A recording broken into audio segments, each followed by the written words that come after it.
اب کہتے ہیں جب علم ہے تو صرف علم رکھنا کمال نہیں ہے، اس پر عمل ضروری ہے۔ دو لفظ فقہ میں استعمال ہوتے ہیں، ایک لفظ ہے اذن، ایک لفظ ہے اجازت۔ بڑا غور سے سنیے گا۔ اجازت عمل سے پہلے ہو تو اذن کہلاتا ہے، اذن ملنے کے بعد عمل ہو تو اجازت کہلاتا ہے۔ اذن پہلے لیا جاتا ہے اور ملنے کے بعد عمل ہو تو اسے اجازت کہتے ہیں۔ اب یہ اذن کی تین طریقے ہوتے ہیں۔ ایک اذن قولی ہوتا ہے، یعنی میں اپنا موبائل دے کر کہوں آپ استعمال کیجئے، تو یہ اجازت اذن جو ہوگا وہ قولی ہے۔ دوسرا عملی ہے، جیسے اربعین میں لوگ پیدل چلتے ہیں، مومنین اپنے گھر کے دروازے کھول دیتے ہیں تاکہ جو کوئی جائے تو اس گھر میں آ سکتا ہے۔ یہ عملاً اجازت ہے کہ آپ نماز بھی پڑھ سکتے ہیں، آرام بھی کر سکتے ہیں، بیٹھ بھی سکتے ہیں۔ یہ اذن کون سا؟ اذن فعلی، یعنی عمل سے بتانا کہ آپ کے لیے اجازت ہے۔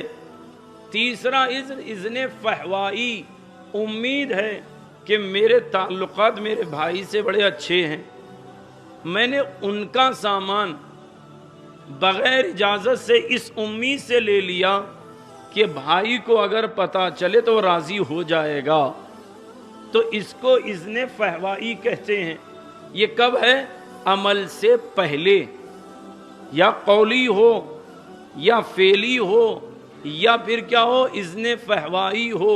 لیکن اگر ہم نے کسی کا سامان اس امید سے استعمال کیا کہ وہ اجازت دے دے گا، لیکن استعمال کے بعد اس نے اجازت نہیں دی، تو وہ کام حرام کہلائے گا، وہ کام حرام کہلائے گا۔ کیوں؟ بغیر اجازت کے تھا۔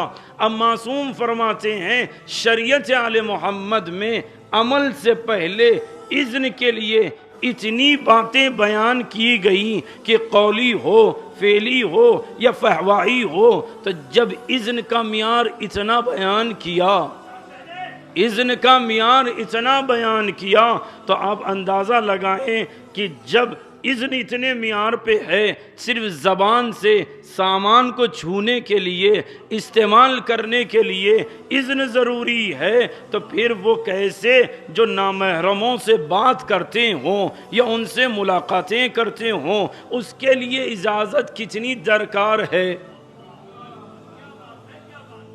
آج بغیر شرعی اذن کے عمل ہو جائز نہیں ہے، اس لیے کہ معصومین صرف نگاہ کے لیے جو جملے فرمائے ہیں اس پر توجہ دے دے تو کافی ہے۔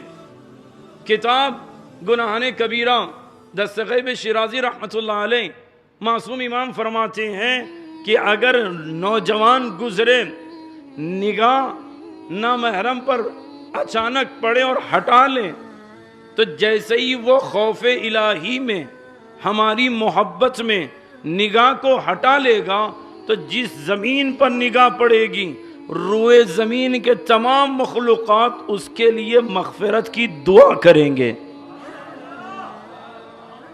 اگر اس نے نگاہ ہٹا کر آسمان کی طرف دیکھ لیا، تو پھر آسمان کی تمام مخلوقات اس کی مغفرت کی دعا کریں گے۔ جب اذن کی اہمیت اتنی ہے کہ نگاہوں کا عالم یہ ہے کہ اس کو بچا لو، تو اتنا مخلوقات دعا دے گی کہ تمہاری دنیا تو دنیا، آخرت بھی سنور جائے گی۔ تو اب میں ایک جملہ کہہ دوں کہ شادی اس چیز کا نام نہیں ہے کہ ہم نے جسمانی رابطہ کر لیا، ہم نے وقتی انسان کو مزاج میں لطف لے لیا، نہیں عزیزو، یہ شادی اس مرحلے سے اپنی ازواجی زندگی ہے، اتنا اہتمام ہونا چاہیے، اتنی پاکیزگی کے ساتھ ہونا چاہیے، کیونکہ اس سے علی کا چاہنے والا آنے والا ہے، اس سے حسین کا عزادار آنے والا ہے، اس سے نصرت امام کرنے والا آنے والا ہے، تو جو اتنا مقدس رشتہ ہو اس کو حرمت سے بچانا، آپ یہ نہ سوچیں ہم نے اپنے کو بچا لیا، نہیں عزیزو، آنے والے نسلوں میں امام کے سپاہی کو بچا لیا، عزادار کو بچا لیا، علی کے چاہنے والے کو بچا لیا، تاکہ حرمت شریعت سے عزاداری پر حرف نہ ہو، ولایت علی پر آواز نہ ہو۔